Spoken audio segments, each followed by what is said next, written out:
Welcome to Evan's Legacy Financial Podcast. You know, there's a moment when staying costs more than leaving. Most people feel and stay and keep an exit. Burning the ships isn't about courage. It's about removing retreat so that forward is the only option. These conversations aren't about outcomes. They're about decisions that make going back impossible. This is Burn the Ships. Good morning and welcome back, everyone, to Evan's Legacy Financial Podcast, our series Burn the Ships. I've got Don Scordino with me. Welcome, Don. How are you doing this morning?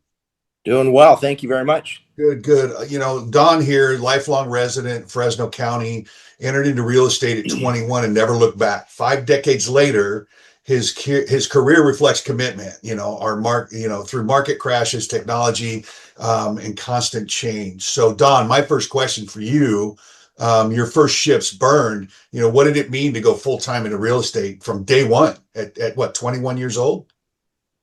Yeah. I was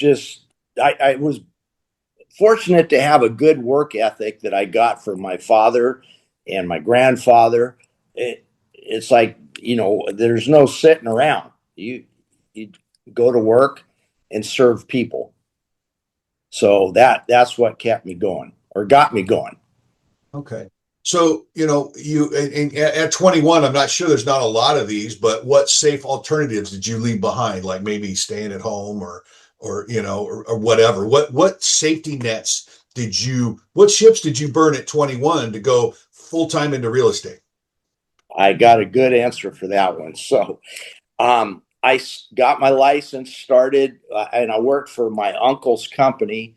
At the age of 21, I worked for 5 months and I hated it. I got to admit, I just didn't like it. The whole concept of selling things. So my cousin, my boss's daughter, needed a ride to Colorado. I said, I'll take her. So my boss, my uncle, gave me a credit card and I took off for 2 weeks. So I thought. But when I got to Colorado, and remember, I'm 21 years old, so right. I'm footloose, fancy free. 21-year-old with a credit card. Exactly. Unlimited gasoline. So I didn't come home for 3 months. I traveled the country. I went up into Canada and just wandered around. And that is something that I did for the first 6 summers after high school. I would take off for 2 to 3 months and travel the world, around the country, Canada, Alaska, Australia. So when I came back, I had to bring the credit card back to my uncle, and I thought I was going to get chewed out for being gone. Because remember, there were no cell phones.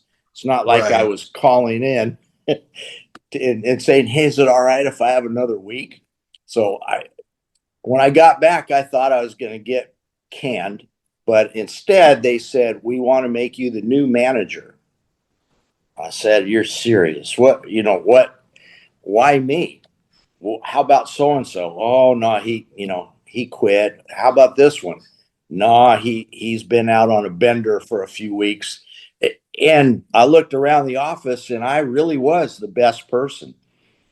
I ended up managing for 14 years. And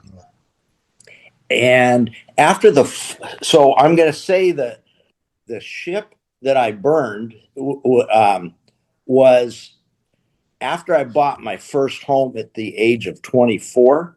I realized what commitment was, and I now had roots.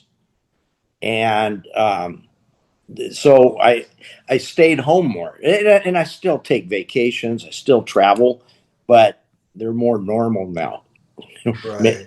Maybe a 2-week, right. Maybe a 3-week vacation. Well, it's like this. You got it out of your system. You were, I have a little brother who passed in 2007. He was 23 years old. And I admire you for what you did and what you were able to do with the same thing. I resented my little brother for the longest time, but here's a ship that I burned. When he passed, I looked at that and said, he got to do more in his short life than I will probably ever get to do in my entire existence. So I'm great. Then I became grateful instead of resentful. I became grateful for that. And the same thing, you get to be grateful for, yeah, you went out and partied and did that. You got it out of your system. And then you came back and you got hit with this responsibility. You got hit with this manager position. So what I want to ask is, how did that early responsibility, how did that shape you? How did that mold you into future, getting that first home, all that? Well, I had to learn how to get along with people. I had to learn how to overcome the my glaring weakness, which was I looked young. I wouldn't have that problem anymore. But but but I remember a customer coming in complaining about one of our agents, and he demanded to get his listing back. Well, I had to talk to him, and here I was at the time, 22 years old, and it's like he's probably thinking, how's this guy going to help me? But I had to overcome that. I had to pay attention to his facial expressions, his emotions. I needed to listen to him before I responded to him. He needed to be heard. And I still remember that many years ago as a growing experience. It's how to relate to people. And then it hasn't just been, to be honest, I don't even consider it work anymore because I'm just serving people, helping people. I'm glad you said that, because I've been taking some notes here. People need to be heard, and I'm the same way. You and I are kind of cut from the same cloth on this. Is I didn't get in business for myself till I was 50 years old, and I spent the last 14, 15 years, 14 years trying to figure this all out. And this last couple of years, I finally, and I'm late, I'm a late bloomer, whatever. And I finally realized that when I have this business, and my mechanic business was the same way, helping people, I never worked a day in my life. I never worked, but the pay, and I look at it this way. I never work a day in my life and getting paid as a bonus. Every paycheck that comes my way, every check that a title company writes me for doing notary, every time I fix somebody's car, they write me a check or give me cash. That is just a bonus because I love what I do. And I'm hearing that here is that's the responsibility shaped you into being able to go out there and serve instead of be served. If I could add in a little story that happened just last night. Yeah. I got a call from a client and just needed some advice on how to take title on a property, or how they did take title. But I said, by the way, how's your daughter? Because she's been in her home now about 7 or 8 months, and her daughter's young, single. She bought a home on her own, and to be able to afford it, she had to buy one that was not all flipped out, and it was not a 5-star home. Right. But she's worked at it slowly. The first thing she did was add an air conditioner. A couple of months later, she saved up more money and put flooring in, and her and her brothers and sisters painted the house. But anyway, the story last night, the mom was telling me that she sent out a Christmas card to the family with a picture of the Christmas tree there in the living room by the fireplace. And her comment on there was, so worth it. Man, that made me feel good. And I don't even remember how much money I made on it. That's not important. What's important is that I was able to help somebody, get something that she feels so good about, and she should feel proud about what she did. Because too many people nowadays are saying, "Oh, there's no way I can buy a home. There's no way I can do this or that." My advice to those people is turn your thinking around and go get it. Well, and that's what this series is about. It's about what do you hold on to that's keeping you from doing it, because everybody can do it. I sat with a couple. Here's a live story. I sat with a couple, and they had just bought a home. We are going to talk to them about paying off that home early and putting money away for retirement at the same time. And I've got this calculator that you put your income and your expenses in, and at the end you click calculate, and it shows a 30-day running total of what your bank balance is supposed to be. And it was like, it has your beginning balance, your income, and all of your expenses, not your fund money, but all your expenses. And they even put it like a $600 cushion in there for eating out and things like that, right? And I said, there's $2,400 sitting there. Is that what you see at the end of the month? They go, no way. And so I let them know. I said, so here's a leak. And this is what we get to show people, because everybody has the ability to do that, but they're putting it into something that's not giving them a future. You know what I'm saying? And Oh, you see yeah. it, I see it, and it's just a matter of educating them of how it can work. So this couple's going home, and they're looking for that leak to find out, what can we pull in here or there? What can we do without? And as my one of the guys that I listen to a lot, Brian Buffini, live today like most people won't, so you can live tomorrow like most people can't. I like the word you used, leak. Yeah. I want to throw something out there too. A term. We don't like talking about leaks in real estate, though. No, leaks in your assets, and we have to look at lifestyle inflation. Too many people burn their ship by saying, oh, things cost too much now. Houses are 400,000. This costs that. But think about all the extra things that we need now, because our lifestyle has inflated. We all need these, and then subscribe to this channel and that channel. There's just so many things that we didn't used to have. And so look at that. Look at where your money goes. I learned so many lessons from my mother. When I was 16, 17 years old, our home went into foreclosure, but my mom didn't give up. She took on a second job. She got a little help from a relative, and she bailed it out. All this while I was having to write or go to the store for her with food stamps, because we were on welfare. We had food stamps. And I was 16, 17 years old.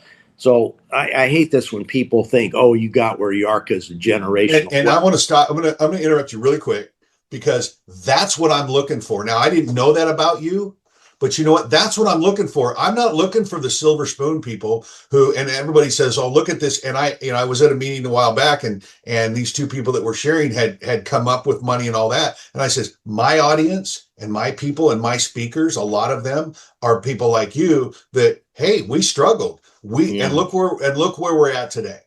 You know what I'm saying? Funny. So, go ahead. It's funny you say the silver spoon, because that's what I got across my backside when I was 19 years old. And I got back from one of my trips around the country, and instead of taking on a job, I went on unemployment.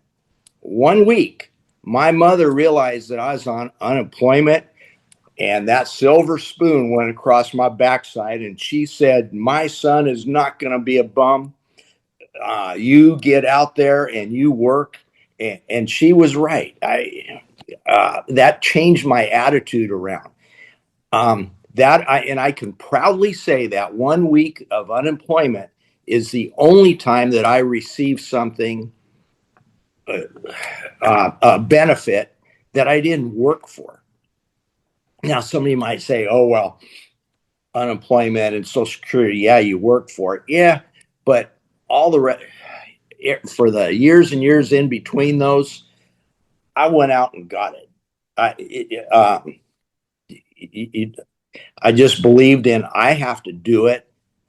My dad told me too, towards the end of his life, I asked him, what are you most proud of in your life other than family? You know, I didn't want him to say me, or I was afraid he'd say his daughters and not me.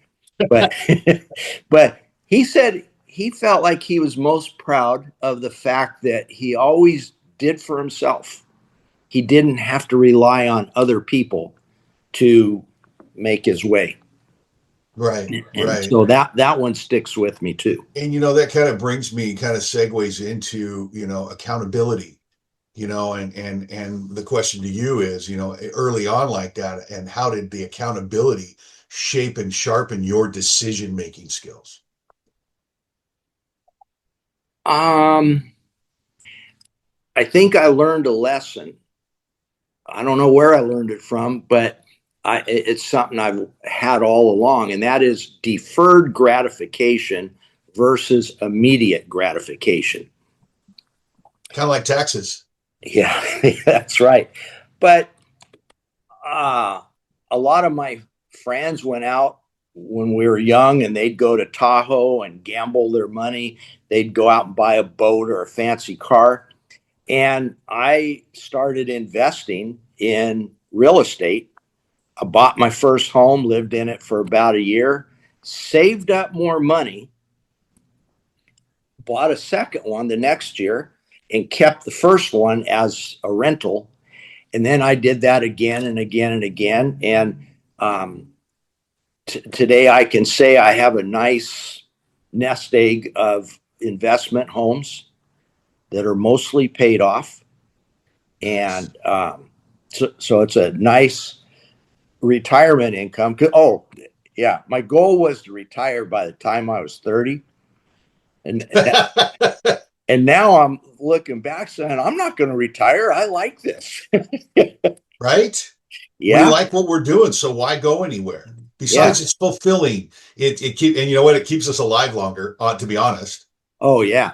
Yeah. See, my dad, with that good attitude he had, he lived to be 97. Yep. So you at one point you walked away from management. You said you were managed for 14 years. So you were at 35, 36 at the time. Why walk away from management? What drew you away from management? I didn't get paid that much on for managing. They just couldn't afford a whole lot there. So I had to sell also. And I used to say that 80% of my income was from sales, and yet 80% of my day was spent managing. So I wanted to turn that around. And I just enjoyed working with buyers and sellers, listing and selling homes, and helping them move. So it's not, I got out of management so that I could put all my efforts and energy into sales and helping people. And I shouldn't say the word sales. I should say the word service, because there's a big difference there. I had this guy one time. He was one of my mentors, and I said, "Hey, can I take you to lunch? I want to learn how to sell homes from you," because he sold a lot of homes. And he goes, "All right." He says, "You can buy me lunch," but he goes, "You're not going to learn anything, because I sell real estate in a whole nother world than you do." Well, what do you mean by that? He goes, "You and all your buddies, you're talking about selling so many houses a year and this and that." He goes, "I don't do that. I just serve families." Yep. And here's a great one. I was with him in the car one time. He gets a call from a client who said, "Oh, we just went to an open house. We really, really want to see it. Or excuse me, we really want to buy it." And he goes, "Well, slow down now. Tell me about the house." And he said, "I think your focus is off a little bit. Yeah, the inside of the house was really nice, but that's a long ways away from where you work. That's a long ways away." He says, "I think you can do better for that kind of money." These people trusted that judgment. I mean, here they are calling him saying, "Hey, write up an offer for us." And he discouraged it because he felt like they could do better. A few days later, he gets a call from another client who wants to sell their home. And ironically, it was the same floor plan as the one from a few days earlier, but Right. in a whole different location that fit better, and it was about the same price. He ended up putting them into that. So he served two families At once. at once because he had a good heart, not a greedy pocket. You know, I always tell the younger generation that, um, if you focus on less, like I have a couple of kids that I know that are nurses or police officers or whatever, right? And it's like if you're going to work to make a paycheck, you're in the wrong business. If you're I going like to that one. work, if you're going to work to help your patients or your community, you're in the right business. And so I believe in that. I believe that we're in the service. We're the service. It's like the mechanic work. I used to carry my tools, mobile mechanic. I used to carry the tools in the back of my car. And I'll tell you a quick story. I remember it was a family on their way to vacation, and I was driving down 41, and I was going to Madera, and they were just dropping into that into the river at the children's exit, right? And they were on the side of the road. Hood was up, so I pulled over and I says, "Hey, what's going on?" He goes, my battery light came on, man. We're headed to Monterey. Truck was loaded with kids and family and everything. And now we're going to have to cancel our vacation. And I said, no, I don't think you are. And he goes, why not? I says, well, I happen to be a mobile mechanic. Let me see what I can do. And my parts get delivered to me. So I had a battery and an alternator delivered there within the half hour, had them installed and back on the road, and was able to help them out. Now, they didn't pay shop price. They paid barely enough. They paid for my cost on the parts. I didn't mark up my parts cost. Of course, they paid me for the, the labor that I did, but I'm not, they went $400 an hour for a roadside job. It was the same thing as if I would have gone to their house or they would have come to me. You know what I'm saying? But I looked at it like this. It wasn't about the money I made.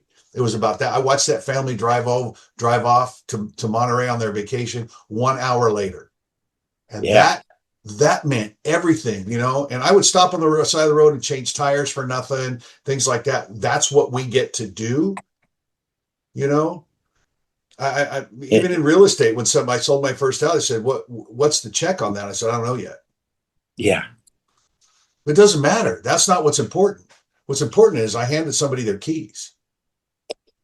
This may surprise some people, but when I'm in escrow, I don't sit there with a calculator and figure out how much I'm going to make. I just do the job. And one day, a couple of years ago, I closed a $2.4 million home, and I closed a $90,000 mobile home on the same day. I was excited. The people in the mobile home were so excited. And that's the one I'm going to remember. Right. No, because they got a roof over their head. You know what I mean? Yeah. And that great feeling that they accomplished something. So we talked about, we kind of segued, and I like this. We're having a great conversation. I love this. This is amazing. So you walk away from management, and here is management. I'm going to look at as like a ship. You're in this ship, you're going along, and you're giving up. Was there fear in giving up that title as manager? No, not the title. There was fear in giving up the monthly paycheck. The stability. There you go. Yeah. Because then I went totally on a commission basis, and consistency was a problem that I saw when I was managing. Many of my agents couldn't withstand the inconsistent paychecks. So that's where I had to learn to save. Just because I made $1,000 didn't mean I could spend $1,000 that month. And here is the deal with even W-2 employees.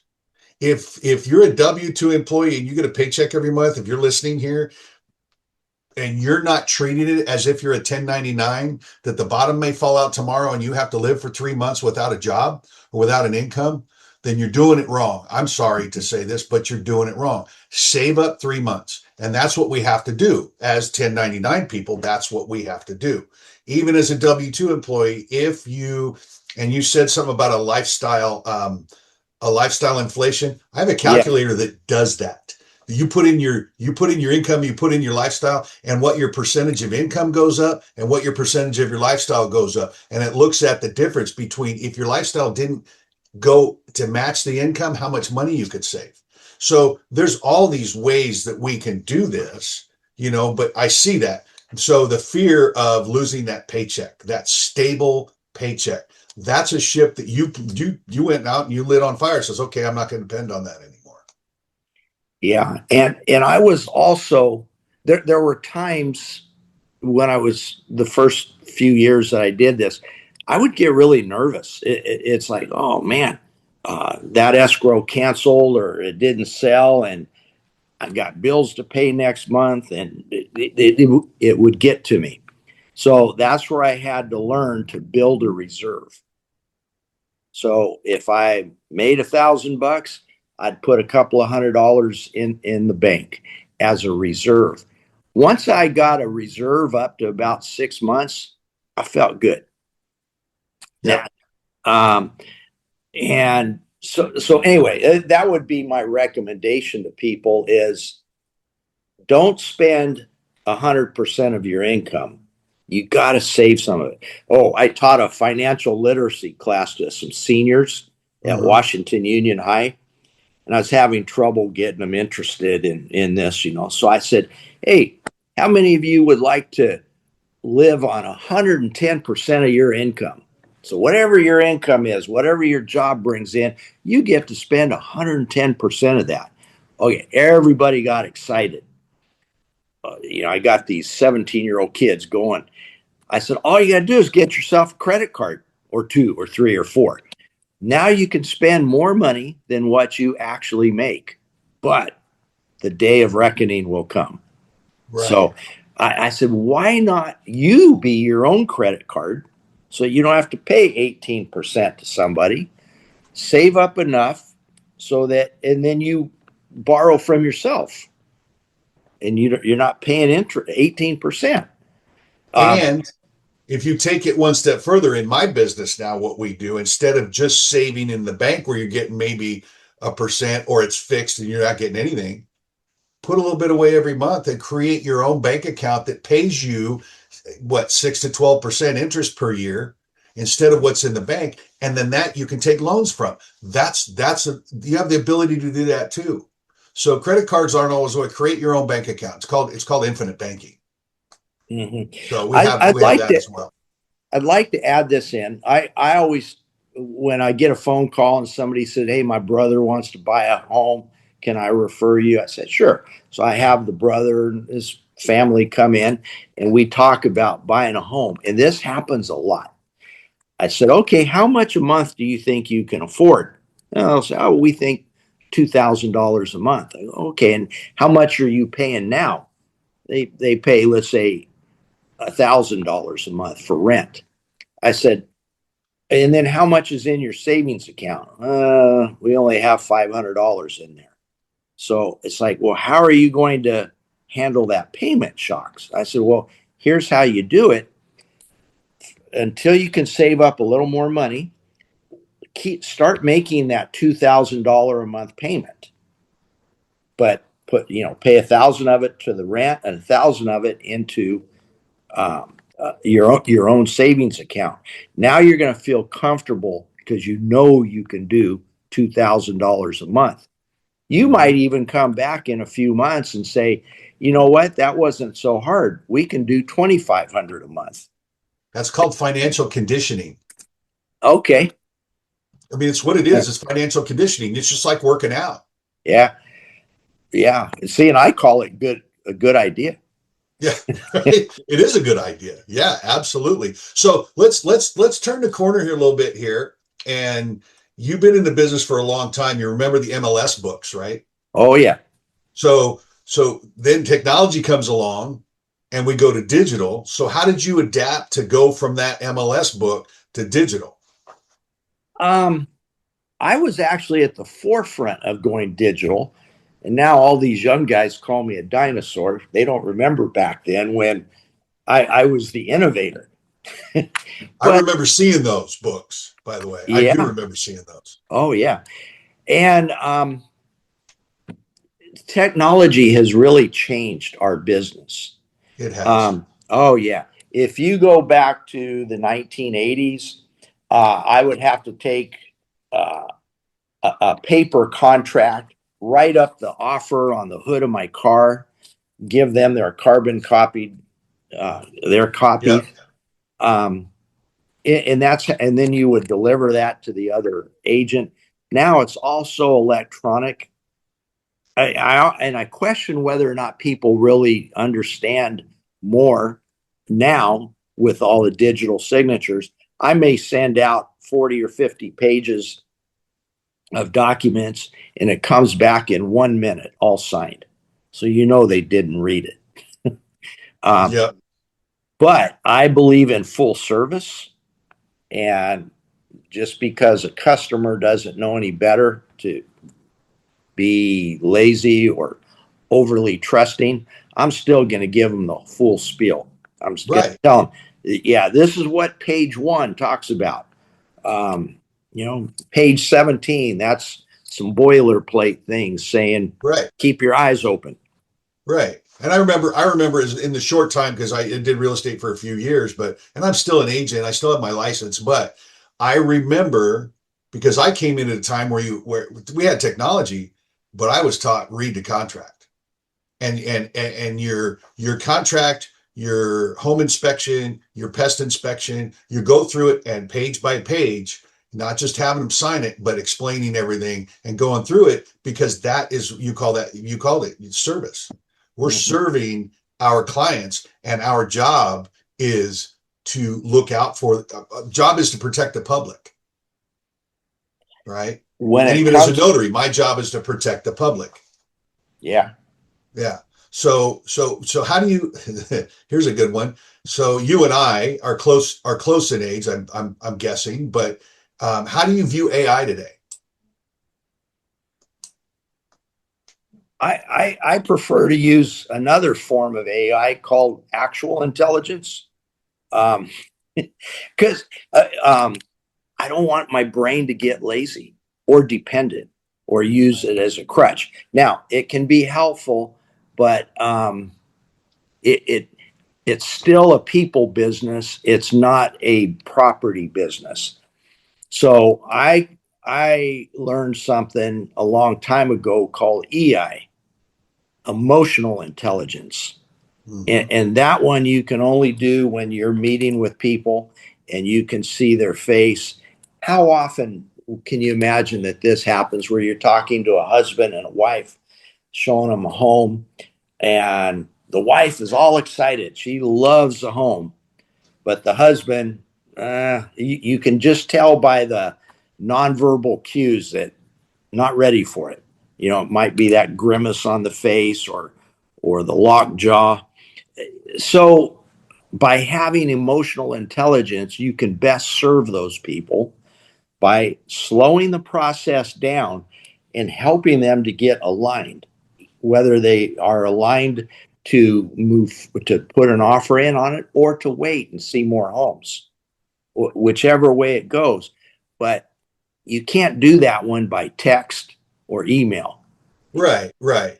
So all right. So I get that AI is more, and AI is. So I look at it like this. Somebody told me, well, I don't want to use AI because it makes me lazy or whatever. But I look at it, I see it as, and you might view it the same way, but it's a tool. It's just Mm-hmm. another tool in our bag of tools. It doesn't mean I'm lazy. It means it's more of an efficiency thing. Would you agree to that? Yes. Okay. Yeah. And technology can be fantastic. Now, this is coming from a guy that doesn't use GPS. Yeah. Even when I traveled to Los Angeles or I was just in Monterey last week, I didn't need GPS in Monterey. I knew my hotel was the tallest building. So I just looked up in the sky and drove towards it. Right. So what in your view, what mindset allows adaptation, allows you to adapt? All right. I love that question because it's survival of the fittest. Hmm. And to be fit, you have to adapt. You know, what if all of us, what if all of a sudden the world is 10 degrees warmer or colder? You've got to adapt. Adapt and survive. And I've done that my whole life. You know, my whole story's surrounded by that whole, you know what? I left home at 13 years old. So you don't think I adapted and survived somewhere along the way?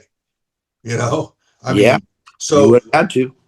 yeah, absolutely. So, you know, service as a long game for you, you know, far in your community roles. How did those anchor commitment for you? Um, I took on jobs, and many of them volunteer jobs. For example, that radio show that I do on Saturday mornings. For 18 years, I've just showed up. I'm committed. I don't get paid for it, but it's me giving back to the community. One of my goals was because the show started after the foreclosure or during the foreclosure crisis. Fresno was in the top 10 for cities for foreclosures in the nation. And I thought, with good education from the public, we're going to make sure Fresno's never in that top 100 again, ever. And that's our goal. Awesome. That's awesome. So service and giving back. So why does service, in your opinion, in your view, in your world, why does service remove the possibility to quit? Because you can always, people will find you that need help. And uh, so you just help people and it makes you feel good. And the good Lord will give it back to you. You know, I'll tell you a story, and and everybody that listens knows I'm in recovery. I'm sober for 14 plus years, and when I first got sober, I was scared to death. I had lost like 75 pounds. I was insecure. I was scared to death to be around people, and I was invited to go to this big birthday party of someone who's turning 30 years sober, and they had a band and they had all this stuff going on, and they said it says, okay, here's what you do. If you get into doubt and you get into you want to leave, get into service. Walk around, pick up a plate, you know, clean up a little bit, do something to serve others, and watch what happens. And I did that. And I'm going to tell you what, I stayed and had the best time of my life. And it was a turning point for me to be able to say, get into service is a big part of our recovery community, is being in service, unity. I forget the other one, and my people are going to bash on me for it, but you know, service. I think it's service, commitment, but service is a big one. And so being in service can change everything around you. That's why I Yeah, look. right. Serve others. And that's my next question is just, you know, giving back, sustaining longevity. Have you experienced that? You know, how, in giving back, does that help you sustain your real estate business in the long run? Yeah, because it puts my mind and my heart in the right place. So my wife and I try to do a lot for charities and organizations, and we volunteer our time towards them.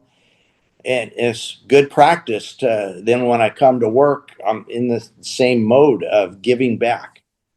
And if you give, if you give enough, you're going to get plenty.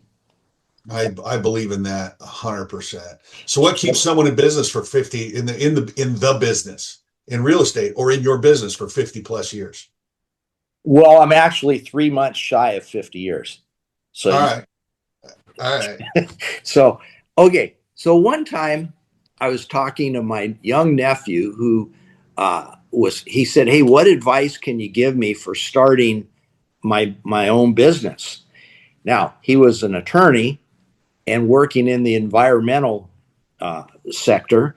And I'm thinking, oh boy, I don't want to tell them to go out and sue everybody. So the best advice I gave him was, I thought about it, I said, take care of other people and they'll take care of you. Exactly. And he thought about that. No more than 10 minutes later, I get a phone call from a client that I had helped like 5-6 years earlier. She said, Don, I just want to let you know that my neighbor's going to be selling her house, and I wanted you to be the first one to know. Maybe you can help her out. So, wow. See, I took care of them years earlier, and now they're taking care of me. Right. So you were in the market when there were some downturns and things like that. So yeah, you were. And I experienced some of that outside of the business, but in my own businesses. So how do you prepare for those downturns, and what mental ships must be burned to stay focused? First of all, prepare yourself financially so you're not desperate to have to close an escrow this week so you can pay your rent. Right. Yeah. So prepare yourself by saving or sustaining a sustainable lifestyle. Don't live above your means. And then the other one is just know that you're going to survive. You are the fittest, so you're going to survive. So when things change, and I remember a couple of years ago when the real estate business got a real gut punch from the Department of Justice, and it changed our business. Yep. For everything. Yeah, it was going to change how we had to do business. Here we've been doing it one way for 110 years now. Not me, but the industry. I was only 48 years at that point, but and for maybe 1 second, maybe 2 seconds, I thought, that's it, I'm going to retire. And then I thought, wait a minute, my clients still need help. Boom, you said it right there. That's it. That's the ship. That meant that thinking of giving up because of that. I'm like, no, I'm leaving that. I'm not doing that. It's my clients that keep me alive, keep me going. Yeah. And I also knew that if I have this confidence, which by the way, I didn't, when I was in high school, confidence was my challenge. And insecurity and confidence. So those were my challenges. But a couple of years ago when this came about, I was confident to know that I can survive this because I'm financially prepared. And I haven't overdone my lifestyle. And I've experienced, like in 2008, I had to tighten my belt buckle to survive. Oh, I learned a good one from my father back in 2008.